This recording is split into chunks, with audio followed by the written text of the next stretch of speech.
अस्सलाम वालेकुम everyone, this is Hamza Khan. आज हम बात करेंगे GK scholarship for graduate programme के बारे में।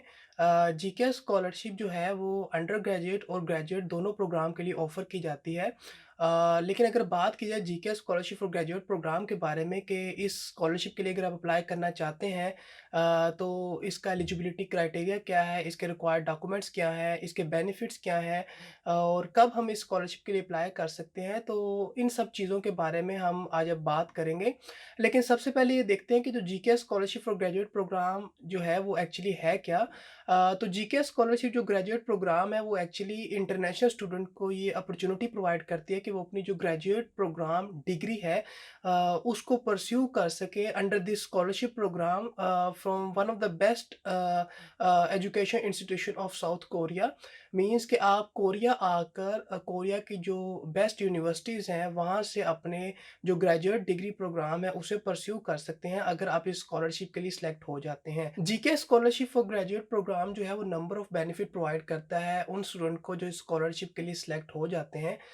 मीन्स कि जो जीके स्कॉलरशिप है वो एक्चुअली फुली फंडेड एक स्कॉलरशिप प्रोग्राम है, जो कि कोरियन गवर्नमेंट की तरफ से ऑफर किया जाता है इंटरनेशनल स्टूडेंट्स के लिए, ताकि वो अपने जो ग्रेजुएट डिग्री प्रोग्राम है उसे परस्यू कर सकें। तो अगर बात करें कि कौन-कौन से बेनिफिट जो हैं वो अवेलेबल होते हैं उन स्टूडेंट को जो इस स्कॉलरशिप के लिए सिलेक्ट हो जाते हैं, तो सबसे जो पहला बेनिफिट है वो ये कि आपकी जो ट्यूशन फ़ी है वो जो है वो कवर हो जाती है स्कॉलरशिप के अंडर। मीन्स कि आपको अपनी ट्यूशन फ़ी नहीं पे करनी पड़ती अगर आप इस स्कॉलरशिप के लिए सिलेक्ट हो जाते हैं। इसी के साथ जो आपको मंथली स्टाइपेंड है, मीन्स कि मंथली अलाउंस भी प्रोवाइड किया जाता है स्टूडेंट को इस स्कॉलरशिप के ड्यूरेशन के दौरान। स्टूडेंट को air fare economy round trip ticket भी प्रोवाइड की जाती है इस स्कॉलरशिप के अंडर। मीन्स कि अगर आप इस स्कॉलरशिप के लिए सिलेक्ट हो गए हैं तो आप अपने होम कंट्री से कोरिया आ सकते हैं और कोरिया से देन अपने होम कंट्री जा सकते हैं जब आपकी डिग्री जो है वो कंप्लीट हो जाएगी। तो इसका भी जो एक्सपेंस है, यानी इसकी जो एयर फेयर इकोनॉमी टिकट है वो भी ये स्कॉलरशिप है वो कवर अप करती है। जब आप कोरिया पहुंच जाते हैं तो कोरिया पहुंचने के बाद आपको कुछ सेटलमेंट अलाउंस भी दिया जाता है ताकि आप कोरिया जाते सार सेटल हो सके। तो उस दौरान जो आपका एक्सपेंस है वो भी स्कॉलरशिप कवर अप करती है। इसी तरह स्टूडेंट की जो मेडिकल इंश्योरेंस है वो भी स्कॉलरशिप प्रोग्राम कवर अप करता है कि जब एक स्टूडेंट इस स्कॉलरशिप के लिए सिलेक्ट हो जाता है तो उसकी मेडिकल इंश्योरेंस भी इस स्कॉलरशिप के अंडर कवर की जाती है। अगर आप इस स्कॉलरशिप के लिए सिलेक्ट हो जाते हैं तो आपको 1 ईयर का कोरियन लैंग्वेज कोर्स प्रोग्राम भी करवाया जाता है। और इसकी जो फीस है वो भी स्कॉलरशिप प्रोग्राम कवर अप करता है। मीन्स कि वो जो 1 ईयर का कोरियन लैंग्वेज कोर्स प्रोग्राम है, उसका जो फीस है वो भी आपको पे नहीं करनी पड़ती, बल्कि ये स्कॉलरशिप प्रोग्राम ही उसकी फ़ी को कवर करता है और आपको ये अपॉर्चुनिटी मिलती है कि आप 1 साल के लिए जो कोरियन लैंग्वेज कोर्स है उसे अटेंड कर सकें, ताकि आप कोरियन लैंग्वेज को सीख सकें। और अगर आप बहुत अच्छी कोरियन लैंग्वेज के ऊपर कमांड रख लेते हैं, मीन्स कि आपको बहुत अच्छी प्रोफिशिएंसी हो गई है कोरियन लैंग्वेज के अंदर, तो ये भी आपके लिए एक बेनिफिशियल है क्योंकि इसका भी आपको कुछ ना कुछ थोड़ी-सी ग्रांट मिलती है अगर आपको कोरियन लैंग्वेज के अंदर प्रोफिशिएंसी है। प्लस जो रिसर्च स्टूडेंट हैं, मीन्स कि वो स्टूडेंट जो इस स्कॉलरशिप प्रोग्राम के अंडर आते हैं फॉर देयर रिसर्च प्रोग्राम, उनको भी जो है अपने रिसर्च को सपोर्ट करने के लिए भी कुछ ना कुछ जो है वो अलाउंस दिया जाता है। And one more thing is that कि अगर आप इस स्कॉलरशिप के अंडर सेलेक्ट हो जाते हैं और इस स्कॉलरशिप की कंप्लीशन के बाद आप अपने डिग्री प्रोग्राम को अगर कंप्लीट कर लेते हैं एक स्पेसिफिक अमाउंट ऑफ ड्यूरेशन के अंदर, व्हाटएवर द डिग्री प्रोग्राम जो आपने चूज़ किया है, अगर आप उसे उस ड्यूरेशन के अंदर कंप्लीट कर लेते हैं, मीन्स कि जब आपकी डिग्री कंप्लीशन होती है तो तब भी आपको कुछ ग्रांट दी जाती है आपकी डिग्री कंप्लीशन के रिगार्डिंग। सो इट्स मीन कि नंबर ऑफ बेनिफिट हैं जो कि जीके स्कॉलरशिप जो है वो प्रोवाइड करती है अगर आप इस स्कॉलरशिप के लिए अप्लाई करना चाहते हैं। और ये नंबर ऑफ बेनिफिट हैं जो कि ग्रेजुएट स्टूडेंट को प्रोवाइड किए जाते हैं अगर वो इस स्कॉलरशिप प्रोग्राम के लिए सिलेक्ट हो जाते हैं। तो अब बात करते हैं कि कौन-कौन से डिग्री प्रोग्राम हैं जिसे आप परस्यू कर सकते हैं under GK scholarship for graduate programme. तो अगर आप GK scholarship for graduate programme के लिए अप्लाई करना चाहते हैं तो आप इस स्कॉलरशिप के अंडर जो मास्टर डिग्री प्रोग्राम है उसे परस्यू कर सकते हैं, जो डॉक्टोरल डिग्री प्रोग्राम है उसे परस्यू कर सकते हैं। और इसी के साथ-साथ अगर आप कोई रिसर्च प्रोग्राम जो है आपका, तो आप उससे भी परस्यू कर सकते हैं। अगर बात की जाए मास्टर डिग्री प्रोग्राम के ड्यूरेशन की, तो जो मास्टर डिग्री प्रोग्राम है वो 3 ईयर के लिए ऑफ़र किया जाता है, जिसमें से 2 साल जो है वो आपकी मास्टर की डिग्री का ड्यूरेशन होगा और 1 ईयर जो है वो आपका कोरियन लैंग्वेज कोर्स का ड्यूरेशन होगा। इसी तरह अगर बात की जाए जो डॉक्टोरल डिग्री प्रोग्राम है उसके ड्यूरेशन की, तो जो डॉक्टोरल डिग्री प्रोग्राम का ड्यूरेशन होता है वो टोटल 4 ईयर्स का होता है, जिसमें से 3 ईयर जो है वो आपकी डॉक्टोरल डिग्री प्रोग्राम के होंगे और 1 ईयर जो है वो आपका कोरियन लैंग्वेज कोर्स के जो प्रोग्राम है उसके ड्यूरेशन का होगा। और अगर बात की जाए वो स्टूडेंट जो रिसर्च के लिए आना चाहते हैं अंडर द स्कॉलरशिप प्रोग्राम, तो उनका जो ड्यूरेशन है वो 6 मंथ से 1 ईयर तक हो सकता है, depending upon their research field और depending upon their research work जो वो परफॉर्म करना चाहते हैं। अगर GK scholarship for graduate programme के लिए अप्लाई कर रहे हैं तो या तो आप इसके थ्रू मास्टर को परस्यू कर सकते हैं या किसी डॉक्टोरल डिग्री को परस्यू कर सकते हैं या किसी रिसर्च जो प्रोग्राम है आपका, आप उसे परस्यू कर सकते हैं। अब हमने ये देख लिया है कि अगर हम जीके स्कॉलरशिप के लिए अप्लाई करते हैं तो हमारे पास कौन-कौन से बेनिफिट्स हैं और किन-किन डिग्री प्रोग्राम को हम इस स्कॉलरशिप के अंडर जो है परस्यू कर सकते हैं। अब सबसे इम्पोर्टेंट चीज़ कि अब हम चेक आउट करते हैं कि क्या जो अगर हम अप्लाई करना चाहते हैं इस जीके स्कॉलरशिप और ग्रेजुएट प्रोग्राम के लिए, तो क्या हम इसके लिए एलिजिबल भी हैं या नहीं? मीन्स कि हम ये चेक आउट करते हैं कि इसका एलिजिबिलिटी क्राइटेरिया क्या है अगर हम जीके स्कॉलरशिप और ग्रेजुएट प्रोग्राम के लिए अप्लाई करना चाहते हैं। तो सबसे पहले जो एलिजिबिलिटी क्राइटेरिया वो ये कि आप और आपके जो पेरेंट्स हैं इनके पास कोरियन नेशनैलिटी नहीं होनी चाहिए। अगर आप कोरियन नेशनैलिटी को होल्ड करते हैं तो आप इस स्कॉलरशिप के लिए एलिजिबल नहीं हैं। अगर बात करें कि कितना सीजीपीए यानी मिनिमम सीजीपीए रिक्वायर्ड होता है स्कॉलरशिप के लिए अप्लाई करने के लिए, तो डिफरेंट जो है वो सीजीपीए के स्केल्स होते हैं। मैं एक जनरल से स्केल की बात करूँगा दैट इज़ 4.0। तो अगर आप 4.0 स्केल में से 2.64 सीजीपीए को होल्ड करते हैं तो आप डेफिनिटली एलिजिबल हैं स्कॉलरशिप के अप्लाई करने के लिए। या आपका जो स्कोर परसेंटाइल है वो 80% है ऑन 100 पॉइंट स्केल, या आप टॉप 20% स्टूडेंट में आते हैं अपनी क्लास में, तो देन आप एलिजिबल हैं इस स्कॉलरशिप के लिए और डेफिनिटली स्कॉलरशिप के लिए अप्लाई कर सकते हैं। अगर बात कीजिए आपके एज की क्राइटेरिया की, तो आपकी जो एज है वो अंडर 40 होनी चाहिए। अगर आप इस एज लिमिट से ज़्यादा एक्सीड करते हैं तो आप इस स्कॉलरशिप प्रोग्राम के लिए एलिजिबल नहीं है। सो मेक श्योर करें कि अगर आप GK scholarship for graduate programme के लिए अप्लाई करने जा रहे हैं तो you should be under 40 years of age. तो 40 इयर्स ऑफ अगर एज आप है तो देन आप अप्लाई कर सकते हैं, लेकिन अगर आप इससे ज़्यादा एक्सीड कर रहे हैं इस एज क्राइटेरिया से तो देन आप इस स्कॉलरशिप के लिए अप्लाई नहीं कर सकते। The next eligibility criteria is that कि अगर आप मास्टर डिग्री प्रोग्राम के लिए अप्लाई करने जा रहे हैं तो आपके पास बैचलर की डिग्री का होना ज़रूरी है, और अगर आप डॉक्टोरल प्रोग्राम के लिए अप्लाई करने जा रहे हैं देन आपके पास मास्टर की डिग्री का होना ज़रूरी है। या जो बैचलर या मास्टर की डिग्री है इसके जो इक्विवेलेंट लेवल ऑफ एजुकेशन है, इसका आपके पास होना बहुत ज़रूरी है अगर आप मास्टर प्रोग्राम के लिए अप्लाई करने जा रहे हैं या अगर आप डॉक्टोरल प्रोग्राम के लिए अप्लाई करने जा रहे हैं। यहाँ पर एक बहुत इंपॉर्टेंट बात जो स्टूडेंट को कंफ्यूज कर देती है वो ये कि अगर मैं अभी ग्रेजुएट नहीं हुआ, मैं एक्सपेक्टेड टू ग्रेजुएट हूँ by some specific period of time, तो क्या मैं स्कॉलरशिप के लिए अप्लाई कर सकता हूँ? Yes, you can definitely apply for this scholarship programme. अगर आप एक्सपेक्टेड टू ग्रेजुएट हैं बाय द गिवन डेडलाइन जो कि आपको दी जाएगी, तो देन आप डेफिनेटली स्कॉलरशिप के लिए अप्लाई कर सकते हैं। एंड रिमेंबर वन थिंग कि इन एलिजिबिलिटी क्राइटेरिया के अलावा कुछ और एलिजिबिलिटी कंडीशंस भी हो सकती हैं या कुछ और एलिजिबिलिटी क्राइटेरिया भी हो सकता है जो कोई यूनिवर्सिटी या यूनिवर्सिटी की जो डिपार्टमेंट है वो सेट कर सकती है। तो आपको फिर उस एलिजिबिलिटी कंडीशन और उस एलिजिबिलिटी क्राइटेरिया को मीट करना पड़ेगा जो किसी स्पेसिफिक यूनिवर्सिटी ने या किसी स्पेसिफिक डिपार्टमेंट ने सेट की है। तो अब हमने ये भी देख लिया कि अगर हम जीके स्कॉलरशिप और ग्रेजुएट प्रोग्राम के लिए अप्लाई करना चाहते हैं तो उसका एलिजिबिलिटी क्राइटेरिया है क्या। हमने ये देख लिया कि क्या हम वाकई इस स्कॉलरशिप के लिए एलिजिबल हैं या नहीं। तो अगर हम इस स्कॉलरशिप के लिए एलिजिबल हैं तो हमारे पास अब मेथड्स कौन से हैं या वेज कौन से हैं जिसके थ्रू हम इस स्कॉलरशिप के लिए अप्लाई कर सकते हैं। तो हमारे पास जीके स्कॉलरशिप के अंदर अप्लाई करने के 2 मेथड होते हैं। या तो एम्बेसी ट्रैक होता है या हमारे पास यूनिवर्सिटी ट्रैक होता है। तो बारी-बारी दोनों ट्रैक को अंडरस्टैंड करने की कोशिश करते हैं।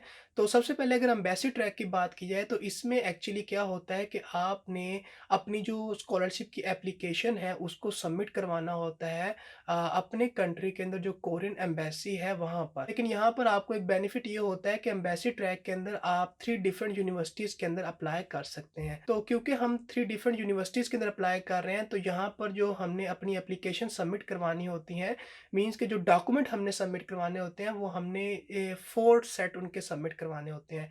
एक ओरिजिनल डॉक्यूमेंट का सेट और 3 जो है उनकी फ़ोटोकॉपीज़ के जो सेट है हमें उन्हें सबमिट करवाना होता है, अगर हम एम्बेसी ट्रैक के थ्रू अप्लाई कर रहे हैं। ऑन दी अदर हैंड अगर हम बात करें यूनिवर्सिटी ट्रैक की, तो यूनिवर्सिटी ट्रैक में क्या होता है कि हमने अपनी जो एप्लीकेशन है स्कॉलरशिप की मीन्स के जो डॉक्यूमेंट्स हैं स्कॉलरशिप के उसको हमने अपनी जो कोरियन एम्बेसी है हमारी कंट्री की वहाँ सबमिट नहीं करवाना होता, बल्कि हमने उस उन डॉक्यूमेंट्स को, उस स्कॉलरशिप के एप्लीकेशन को डायरेक्टली उस यूनिवर्सिटी को जो है सबमिट करवाने होते हैं, जिस यूनिवर्सिटी के अंदर हम इंटरेस्टेड हैं कि हमारा इस स्कॉलरशिप के अंडर एडमिशन हो जाए। तो ये यूनिवर्सिटी ट्रैक के अंदर प्रोसीजर होता है अप्लाई करने का। और यहाँ पर एक इम्पोर्टेंट बात ये कि यूनिवर्सिटी ट्रैक के अंदर आप सिर्फ़ एक ही यूनिवर्सिटी में अप्लाई कर सकते हैं, एक से ज़्यादा यूनिवर्सिटी में आप अपनी स्कॉलरशिप की एप्लीकेशन को सबमिट नहीं करवा सकते। और प्लस इसी के साथ-साथ एम्बेसी ट्रैक में हमने कहा था कि हम टोटल 4 सेट ऑफ डॉक्यूमेंट को सबमिट करवाते हैं, 1 ओरिजिनल एंड 3 फोटोकॉपीज़। क्यों? क्योंकि वहाँ पर हमारे पास 3 डिफरेंट यूनिवर्सिटीज़ में हम अप्लाई कर रहे होते हैं। लेकिन यूनिवर्सिटी ट्रैक के अंदर क्योंकि हम एक ही यूनिवर्सिटी में अप्लाई कर रहे हैं, तो यहाँ पर सिर्फ़ हमें एक जो है ओरिजिनल सेट ऑफ डॉक्यूमेंट्स यानी जो ओरिजिनल हमारी एप्लीकेशन है स्कॉलरशिप की, हमें सिर्फ़ उसे ही सबमिट करवाना होता है directly to that specific university जिसमें हम इंटरेस्टेड हैं कि हमारा एज़ अ जीके स्कॉलर वहाँ पर एडमिशन हो जाए। तो ये 2 तरीके होते हैं कि जिसके थ्रू हम जीके स्कॉलरशिप के अंदर अप्लाई कर सकते हैं। One of the most important thing जो कि आपने याद रखनी है जब आप जीके स्कॉलरशिप के लिए अप्लाई कर रहे हो वो ये कि आपने एट द सेम टाइम किसी एक ट्रैक को चूज़ करना है। या तो आपने जीके स्कॉलरशिप के लिए अप्लाई करना है थ्रू एम्बेसी ट्रैक या आपने जीके स्कॉलरशिप के लिए अप्लाई करना है through university track at the same time. लेकिन एट द सेम टाइम दोनों ट्रैक के थ्रू अप्लाई नहीं कर देना, क्योंकि अगर आप दोनों ट्रैक के थ्रू अप्लाई कर देंगे तो आपकी स्कॉलरशिप की एप्लीकेशन को कंसीडर नहीं किया जाएगा। तो इट्स बेटर कि जो भी ट्रैक चूज़ करना है उसे वाइज़ली चूज़ करें क्योंकि एम्बेसी ट्रैक में हमारे पास 3 यूनिवर्सिटीज़ के ऑप्शन होते हैं और यूनिवर्सिटी ट्रैक में हमारे पास सिर्फ एक यूनिवर्सिटी का ऑप्शन होता है। तो आपने खुद डिसाइड करना है कि क्या आप एम्बेसी ट्रैक के थ्रू अप्लाई करना चाहते हैं या यूनिवर्सिटी ट्रैक के थ्रू।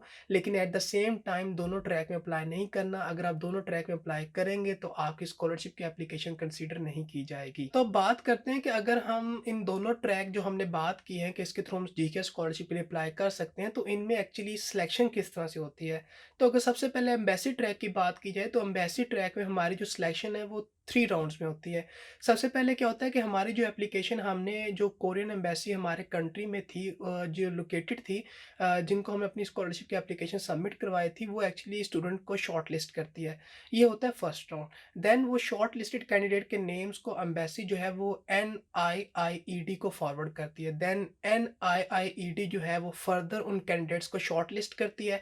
ये होता है सेकंड राउंड और फिर उन शॉर्ट लिस्टेड कैंडिडेट के नेम्स को फॉरवर्ड किया जाता है उन स्पेसिफिक यूनिवर्सिटीज़ को जिनमें आप इंटरेस्टेड हैं, जिनके नेम को आपने मेंशन किया होता है। थर्ड राउंड में फिर क्या होता है कि वो यूनिवर्सिटीज़ उन फर्दर शॉर्ट लिस्टेड कैंडिडेट को फाइनली सेलेक्ट करती हैं और सिलेक्टेड कैंडिडेट के नेम्स को NIIED को बताती हैं कि ये जो कैंडिडेट्स हैं वो एलिजिबल हैं और ये कैंडिडेट जो हैं वो एक क्राइटेरिया को मीट कर रहे हैं। और ये थर्ड राउंड ऑफ सिलेक्शन होता है जहाँ पर फिर लास्ट पर जो NIIED जो है वो जो सक्सेसफुल कैंडिडेट्स हैं उनके नेम को अनाउंस करती है।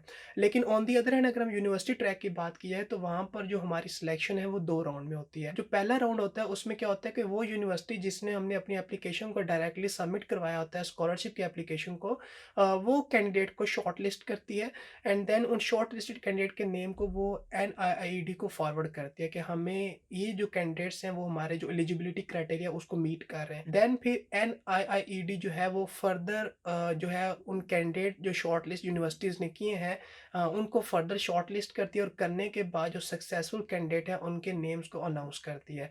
तो कुछ इस तरह से 2 राउंड के अंदर हमारी सिलेक्शन होती है यूनिवर्सिटी ट्रैक के अंदर और 3 राउंड के अंदर हमारी सिलेक्शन होती है एम्बेसी ट्रैक के अंदर। अब हमने ये देख लिया है कि GK scholarship for graduate program actually है क्या, कौन से लोग इसमें अप्लाई कर सकते हैं, बेनिफिट्स क्या होते हैं, एलिजिबिलिटी क्राइटेरिया क्या होता है, किस तरह से अप्लाई कर सकते हैं, सिलेक्शन किस तरह से होती है। अब एक इम्पोर्टेंट चीज़ की तरफ आते हैं कि कौन-कौन से डॉक्यूमेंट्स हैं जो कि हमें रिक्वायर्ड होते हैं अपनी एप्लीकेशन सबमिशन के लिए। मीन्स कि कौन-कौन से ऐसे इम्पोर्टेंट डॉक्यूमेंट्स हैं जिनका हमारे पास होना बहुत ज़रूरी है, जिनको हमें सबमिट करवाना होता है, जब हम जीके स्कॉलरशिप के एप्लीकेशन को सबमिट करवा रहे होते हैं। तो सबसे पहली बात तो ये कि जो जीके स्कॉलरशिप का एप्लीकेशन फॉर्म है, हमें वो रिक्वायर्ड होता है। जो जीके स्कॉलरशिप का जो एप्लीकेशन फॉर्म होता है, उसके अंदर डिफरेंट नंबर ऑफ फॉर्म्स होते हैं जिनको हमें फिल आउट करना होता है। लेकिन अगर हम सम अप करें इन सब चीज़ों को, तो जो डॉक्यूमेंट्स हमें रिक्वायर्ड होते हैं वो ये कि हमारे पास एक जीके स्कॉलरशिप का एप्लीकेशन फॉर्म होता है, जिसमें आप अपनी सारी डिटेल को फिल आउट करते हैं। मीन्स कि आपका नेम, फादर नेम, आपकी नेशनैलिटी और इस तरह की कुछ बहुत सारी चीज़ें। जो नेक्स्ट डॉक्यूमेंट हमें रिक्वायर्ड होता है वो हमारी पर्सनल स्टेटमेंट होती है।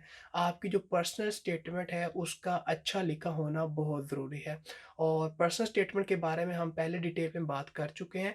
और जो नेक्स्ट डॉक्यूमेंट है वो हमारा स्टडी प्लान है। स्टडी प्लान में एक्चुअली आप ये बताते हैं कि आपके फ्यूचर गोल्स क्या होंगे रिगार्डिंग योर स्टडी जब आप कोरिया आ जाएँगे। इसके बारे में हम एक डिटेल में बात कर चुके हैं कि आप किस तरह से एक अच्छा स्टडी प्लान जो है वो राइट डाउन कर सकते हैं। अगर आप रिसर्च स्टूडेंट हैं, मीन्स कि अगर आप जीके स्कॉलरशिप और ग्रेजुएट प्रोग्राम के लिए अप्लाई कर रहे हैं फॉर सम रिसर्च प्रोग्राम, तो आपका रिसर्च प्रपोज़ल भी आपको सबमिट करवाना पड़ेगा। एंड मेक श्योर कि आपका जो रिसर्च प्रपोज़ल है उसका अच्छा होना बहुत ज़रूरी है। आपका रिसर्च प्रपोज़ल ऐसा होना चाहिए कि जो कि उनको कन्विंस कर सके कि आपके रिसर्च वर्क में वाक़ई कुछ पोटेंशियल है, जो वाक़ई कुछ रिसर्च वर्क में अच्छा काम हो सकता है। तो रिसर्च प्रपोज़ल भी आपने बहुत अच्छी तरह से लिखना है। इसी के साथ-साथ एप्लीकेंट एग्रीमेंट फॉर्म होता है, मीन्स कि वो कैंडिडेट जो स्कॉलरशिप के लिए अप्लाई कर रहा होता है, उसने कुछ चीज़ें हैं उनके ऊपर एग्री करना होता है और उस फॉर्म को फिल आउट करना होता है। देन आपको अपना जो पर्सनल मेडिकल असेसमेंट फॉर्म है उसे सबमिट करवाना होता है, और लेटर ऑफ रिकमेंडेशन भी हमें सबमिट करवाने होते हैं। पहले तो लेटर ऑफ रिकमेंडेशन 2 रिक्वायर्ड होते थे, लेकिन अब जो है वो 1 लेटर ऑफ रिकमेंडेशन जो है वो रिक्वायर्ड होता है। तो मीन्स कि आपको 1 लेटर ऑफ रिकमेंडेशन भी सबमिट करवाना है, और लेटर ऑफ रिकमेंडेशन आपको कौन देगा, किस तरह से सबमिट करवाना है, इसके बारे में भी हम डिटेल में बात कर चुके हैं। और आई होप कि आपको लेटर ऑफ रिकमेंडेशन में, स्टडी प्लान में और इस तरह आपका जो पर्सनल स्टेटमेंट है, इनमें जो है वो कन्फ्यूजन नहीं होगी। लेकिन स्टिल अगर अभी भी कन्फ्यूजन है तो आप मुझसे पूछ सकते हैं, मैं डेफिनिटली उनको आंसर करूँगा। जो नेक्स्ट डॉक्यूमेंट आपने सबमिट करवाना है अपनी एप्लीकेशन के अंदर, वो आपके एकेडमेटिक डॉक्यूमेंट्स हैं। क्योंकि हम जीके स्कॉलरशिप और ग्रेजुएट प्रोग्राम के लिए बात कर रहे हैं, तो इट्स मीन कि अगर आप मास्टर के लिए अप्लाई कर रहे हैं तो देन आपको बैचलर की डिग्री और उसकी ट्रांसक्रिप्ट सबमिट करवानी है। अगर आप डॉक्टोरल प्रोग्राम के लिए अप्लाई कर रहे हैं तो इसी तरह आपको फिर मास्टर की डिग्री और मास्टर की जो ट्रांसक्रिप्ट है उसको सबमिट करवाना है।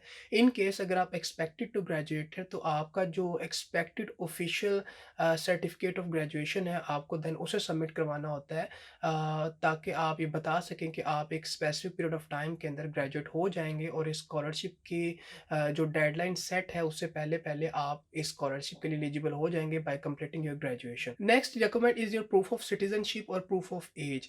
आपने अपना प्रूफ ऑफ एज देना है कि आपकी जो एज है वो अंडर 40 है for the GK scholarship graduate program, और इस तरह आपने प्रूफ ऑफ सिटीज़नशिप देना है कि आप और आपके जो पेरेंट्स हैं वो कोरियन नेशनैलिटी को होल्ड नहीं करते।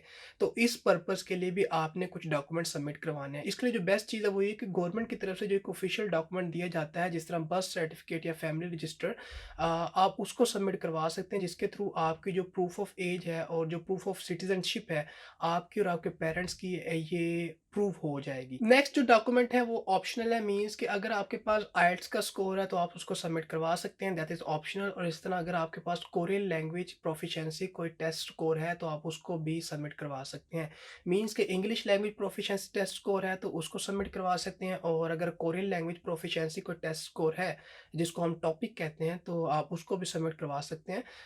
तो अगर आपके पास है वेल एंड गुड, अगर नहीं है तो ये ऑप्शनल है, मैंडेटरी नहीं है कि आप परेशान हो जाएँ कि क्या हम इसके बगैर अप्लाई नहीं कर सकते। आप डेफ़िनिटली अप्लाई कर सकते हैं स्कॉलरशिप के लिए अगर आपके पास ये स्कोर नहीं है, क्योंकि ये ऑप्शनल, लेकिन अगर होंगे तो ये थोड़ा वेल एंड गुड होगा, अच्छा होगा आपके लिए। यहाँ पर एक बहुत इंपॉर्टेंट चीज़ वो ये कि स्टूडेंट इस बारे में बहुत ज़्यादा कन्फ्यूज़ हैं कि हमने कौन से डॉक्यूमेंट हैं जिनको अपोस्टल करवाना है, या कौन से डॉक्यूमेंट हैं कि अगर हम उन्हें अपोस्टल नहीं करवा रहे तो हमने उन्हें कंसोलर कन्फर्म करवाना है। तो 3 डॉक्यूमेंट जो है वो आपने एक्चुअली या तो अपोस्टल करवाने हैं, या अगर आप अपोस्टल कंट्रीज़ की लिस्ट में आते हैं तो अगर आप अपोस्टल कंट्रीज़ की लिस्ट में नहीं आते, तो देन आपने उन्हें कंसोलर कन्फर्म करवाना है।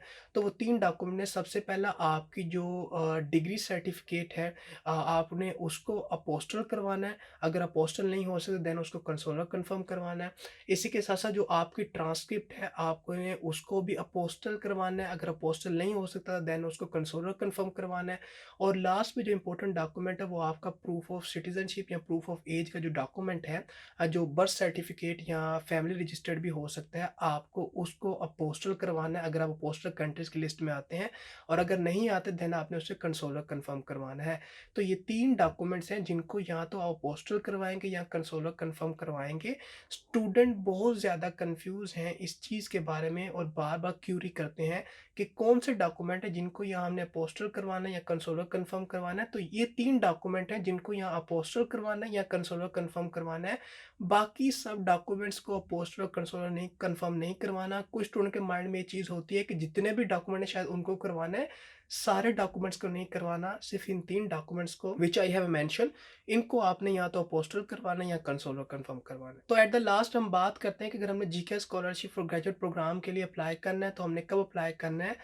तो GK scholarship for graduate program की जो एप्लीकेशन है वो यूजुअली फ़ेब से मार्च के दरमियान ओपन होती हैं। मीन्स कि फ़ेब से मार्च के दरमियान एक पीरियड होता है कि इस पीरियड के दौरान आप अपनी जो जीके स्कॉलरशिप की एप्लीकेशन है उसको सबमिट करवा सकते हैं। कोई स्पेसिफिक डेट नहीं है क्योंकि ईच ईयर जो डेट है वो थोड़ी वेरी करती है। मीन्स कि हो सकता है कि 2 दिन जो है वो प्रीवियस ईयर से जो डेट है वो ज़्यादा हो, और हो सकता है कि प्रीवियस ईयर से जो डेट है वो 2 दिन कम हो। तो कोई एक स्पेसिफिक फिक्स डेट नहीं है, क्योंकि हो सकता है जो जीके स्कॉलरशिप की एप्लीकेशन है वो अर्ली फ़ेब या मिड ऑफ फ़ेब में ओपन हो टिल द अर्ली मार्च और मिड ऑफ मार्च तक। तो इस दौरान जो आपने अपनी जीके स्कॉलरशिप की एप्लीकेशन है उसको सबमिट करवाना होता है। तो आई होप सो कि मैं आपको क्लियर कर पाया हूँ कि अगर आप जीके स्कॉलरशिप और ग्रेजुएट प्रोग्राम में इंटरेस्टेड हैं और उसके लिए अप्लाई करना चाहते हैं, तो जो जीके स्कॉलरशिप और ग्रेजुएट प्रोग्राम है इसके बेनिफिट्स क्या हैं, इसका एलिजिबिलिटी क्राइटेरिया क्या है, रिक्वायर्ड डॉक्यूमेंट्स क्या होते हैं, किस तरह से अप्लाई कर सकते हैं, कौन से मेथड्स होते हैं, और जीके स्कॉलरशिप ग्रेजुएट प्रोग्राम की जो एप्लीकेशन है वो कब ओपन की जाती हैं। सो आई होप सो कि मैं आपको क्लियर कर पाया, बट स्टिल अगर आपको अभी भी कुछ कन्फ्यूजन है, कुछ आपकी क्यूरी है तो आप मुझसे पूछ सकते हैं, कुछ क्वेश्चन है आप मुझसे पूछ सकते हैं। मैं आपके क्वेश्चन को डेफिनेटली आंसर करने की कोशिश करूँगा। So meet you in the next video, till then अल्लाह हाफिज़।